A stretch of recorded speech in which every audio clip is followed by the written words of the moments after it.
انسانی تاریخ کی سب سے تیز رفتار سواری کیا ہو سکتی ہے؟ گھوڑے، موٹر سائیکل، کارز، جہاز یا ایروپلین؟ لیکن آج سے 1400 سال قبل ایک ایسی بھی سواری موجود تھی جس کی رفتار بجلی کی مانند تھی۔ اس بجلی جیسی تیز رفتار سواری کا نام براق تھا۔ وہ سواری جس پر بیٹھ کر نبی صلی اللہ علیہ وسلم سفر معراج پر گئے۔ براق کی خصوصیات کیا تھی اور جب نبی اس پر سوار ہونے لگے تو وہ بے لگام کیوں ہو گیا؟ کیا براق کو ماڈرن سائنسی علوم سے ایکسپلین کرنا ممکن ہے؟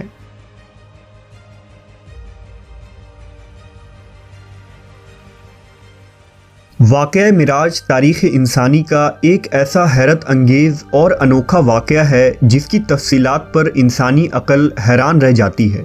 اگر انبیاء کرام کی تاریخ کو دیکھا جائے تو معلوم ہوتا ہے کہ اللہ نے اپنے برگزیدہ رسولوں اور نبیوں کے ہاتھوں سے مختلف معجزات ظاہر کیے۔ ہر نبی کو اپنے عہد، زمانے اور علاقے کے مطابق معجزات سے نوازا گیا تھا تاکہ ان کے امتوں پر حق واضح ہو جائے۔ مثلا حضرت موسیٰ علیہ السلام کی امت چونکہ جادو میں کمال رکھتی تھی، اس لیے خالق کائنات نے بھی اپنے نبی کو جادو کے ان کمالات کا توڑ کرنے کے لیے معجزات عطا کیے۔ اسی طرح حضرت عیسیٰ علیہ السلام کے دور میں طب کا بڑا چرچا تھا، لہٰذا حضرت عیسیٰ علیہ السلام کوڑ کے مریضوں، اندھوں، یہاں تک کہ مردوں کو بھی زندہ کر دینے کی قدرت سے فیضیاب تھے۔ جب خاتم الانبیاء حضرت محمد صلی اللہ علیہ وسلم اس کائنات میں تشریف لائے تو اللہ کو معلوم تھا کہ امت محمدیہ چاند پر قدم رکھے گی اور ستاروں پر کمندیں ڈالیں گی، لہٰذا اللہ نے اپنے محبوب کو مکان و زمان یعنی ٹائم اینڈ اسپیس کے اصولوں اور وسعتوں سے نکل کر اپنے کرب کا اعزاز بخشا، جس کا گمان بھی عقل انسانی میں نہیں آ سکتا تھا۔ تمام انبیاء کرام کے معجزات ایک طرف اور حضور کا معجزہ معراج ایک طرف، تمام معجزات مل کر بھی معجزہ معراج کے درجے کو نہیں پہنچ سکتے۔ واقعہ معراج ہجرت سے 1 یا 2 سال پہلے پیش آیا۔ اس وقت ہمارے پیارے نبی محمد صلی اللہ علیہ وسلم کی عمر مبارک 52 سال تھی اور یہ 27 رجب کے شب کا واقعہ تھا۔ لہذا حضرت مالک بن ساسا سے مروی ہے کہ خود رسول اللہ صلی اللہ علیہ وسلم نے فرمایا کہ میں نیند اور بیداری کے درمیانی کیفیت میں تھا جب میرے پاس ایک فرشتہ آیا۔ اس نے میرا سینہ چیرا، پھر میرے دل کو نکال کر غسل دیا اور اسے دوبارہ اندر رکھ دیا۔ پھر ایک سواری لائی گئی جو خچر سے چھوٹی اور گوشت دراز سے بڑی تھی، اس کا رنگ سفید تھا، اسے براق کہا جاتا تھا، پس مجھے اس پر سوار کرایا گیا۔ روایت ہے کہ حضور براق پر سوار ہو کر بیت المقدس پہنچے تو براق سے نیچے اترے اور اس کے لگام کو اس ستون کے ساتھ باندھ دیا جس کے ساتھ انبیاء کرام نے اپنے سواریوں کے لگام باندھے رکھے تھے۔ اس کے بعد نبی صلی اللہ علیہ وسلم مسجد اقصیٰ میں داخل ہو گئے۔ مسجد اقصیٰ میں حضرت آدم علیہ السلام سے لے کر حضرت عیسیٰ علیہ السلام تک پیدا ہونے والے تمام انبیاء کرام آپ کے منتظر تھے، لہذا حضور وہاں تشریف لائے اور تمام نبیوں کی امامت کی اور نماز ادا کی۔ نماز سے فارغ ہونے کے بعد آپ دوبارہ براق پر سوار ہو کر آسمانی سفر پر روانہ ہو گئے۔ حضور نے براق پر سوار ہو کر 7 آسمانوں کا سفر کیا جہاں کچھ انبیاء کرام سے آپ کی ملاقات بھی ہوئی۔ پھر حضرت جبرائیل امین نے آپ کو جنت و جہنم کے کچھ منظر دکھائے اور پھر آپ اس سفر میں کائنات کے آخری حد سے بھی باہر سدرۃ المنتہا تک پہنچے جہاں آپ اللہ سے ہم کلام ہوئے۔ امت محمدیہ کے لیے روزانہ 5 نمازیں فرض کی گئی، شرک کے سوا تمام گناہوں کی معافی کا امکان بتایا گیا اور سورہ بقرہ کی آخری 2 آیات آپ کو تعلیم فرمائی گئی۔ اس سفر کے واپسی پر حضور اپنے مکان پر کچھ اس حالت میں پہنچے کہ روایات کے مطابق ابھی آپ کے گھر کی کنڈی ہل رہی تھی اور آپ کے وضو کا پانی ابھی تک آپ کے جسم مبارک سے ٹپک رہا تھا۔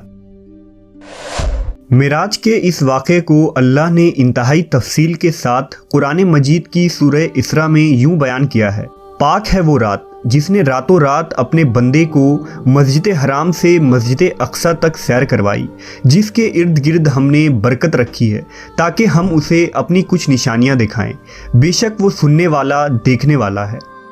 معراج کے اس عظیم سفر میں رسول اللہ صلی اللہ علیہ وسلم جس سواری پر سوار ہوئے تھے اسے براق کہا جاتا ہے۔ اب سوال یہ پیدا ہوتا ہے کہ براق کیا تھا؟ کیا یہ کوئی ایسی مخلوق تھی جو اس دنیا میں پائی جاتی ہے؟ علماء و مفسرین کے مطابق براق دراصل لفظ برق سے نکلا ہے۔ برق چمک کو کہتے ہیں، لہٰذا رسول اللہ صلی اللہ علیہ وسلم کی سواری کے لیے جو چیز پیش کی گئی تھی وہ انتہائی سفید و چمکدار اور روشن تھی کہ اس کا نام براق پڑ گیا۔ یہ بھی کہا گیا ہے کہ براق کو اس لیے براق کہا جاتا ہے کہ وہ برق یعنی بجلی کی چمک کے مانند اس کی رفتار ہے۔ روایتوں کے مطابق براق خچر سے چھوٹا اور گدھے سے بڑا تھا، اور جہاں اس کی حد نگاہ پڑتی تھی وہاں اس کا قدم پڑتا تھا۔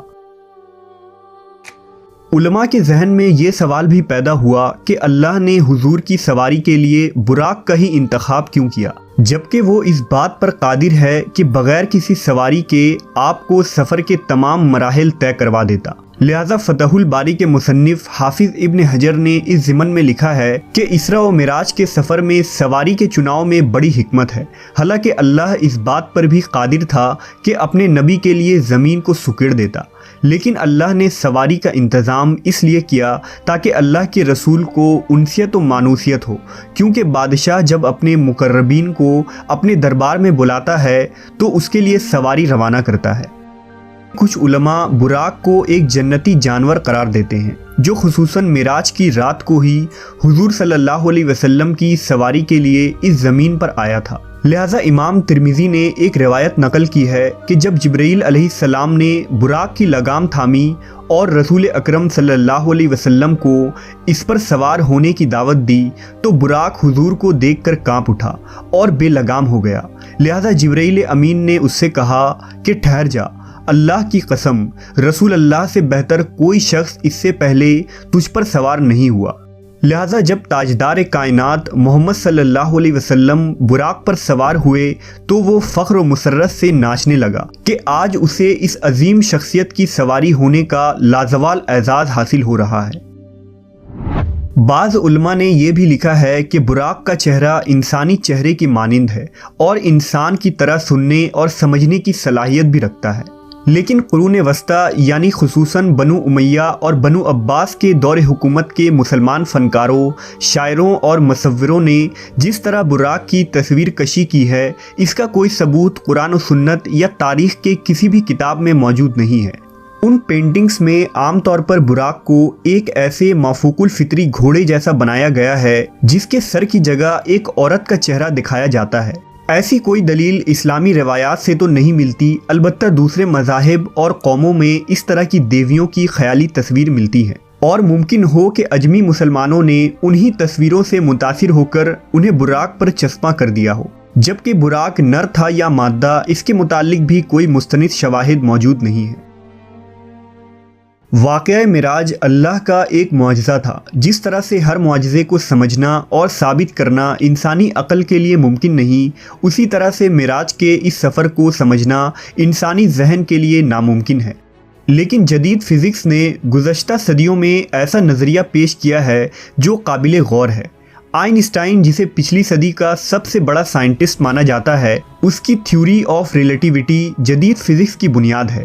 آئنسٹائن نے اس تھیوری میں بتایا ہے کہ اس کائنات میں ٹائم تمام مقامات اور لوگوں کے لیے اسٹیٹک نہیں بلکہ مختلف ہوتی ہے، اور یہ مقامات کے اعتبار سے بدل سکتی ہے۔ لہٰذا اگر کوئی شخص اس کائنات میں روشنی کی رفتار سے سفر کر پائے تو اس کے لیے ٹائم رک جائے گا۔ اس نے ایک مثال پیش کیا کہ اگر کوئی شخص ایک ایسے سواری میں سفر کر رہا ہو جس کی رفتار لائٹ کے برابر ہو تو اس کے لیے وقت تھم جائے گا، اور جب وہ شخص کئی سالوں بعد اس زمین پر واپس آئے گا تو یہاں کچھ ہی سیکنڈ گزرے ہوں گے۔ وقت کے اسی فرق کو فزکس میں ٹائم ڈائلیشن کہتے ہیں۔ اس سائنسی ٹرم کو سمجھنا سفر معراج اور براق کو سمجھنے کے لیے بہت ضروری ہے، کیونکہ براق کی رفتار بھی روشنی یعنی برق کے رفتار کے برابر تھی، اسی وجہ سے اس سواری کا نام براق تھا۔ لہٰذا آپ صلی اللہ علیہ وسلم جب اس رفتار سے سفر معراج کرنے کے بعد واپس تشریف لائے تو وقت بالکل نہیں گزرا تھا، اور آپ نے کئی سالوں کا سفر چند لمحوں میں ہی طے کر لیا تھا، جسے آج 21ویں صدی کی سائنس ٹائم ڈائلیشن کی شکل میں تسلیم کرتی ہے۔ لیکن آج بھی انسان اسپیس ٹیکنالوجی میں اتنا آگے نہیں بڑھا کہ ہر سوال کا جواب سائنس کی بنیادوں پر دے سکے۔ مثال کے طور پر اگر کوئی شخص لائٹ کے اسپیڈ سے ٹریول کرتا ہے تو اس کا جسم ماسلیس ہو جاتا ہے اور اسے انفائنائٹ انرجی کی ضرورت ہوتی ہے، جو بظاہر انسانوں کے لیے ناممکن ہے، لیکن اللہ کی ذات کے لیے نہیں، کیونکہ وہ ہر چیز پر قادر ہے۔ لہٰذا اس رات اللہ نے نبی صلی اللہ علیہ وسلم کے جسم مبارک کو اس سفر کے لیے وہ عظیم قوت بخشی تھی۔ واقعہ معراج حضور کا ایک دائمی معجزہ ہے جس کی حقانیت اور سچائی نئے نئے سائنسی انکشافات کے ساتھ واضح ہوتی جائے گی۔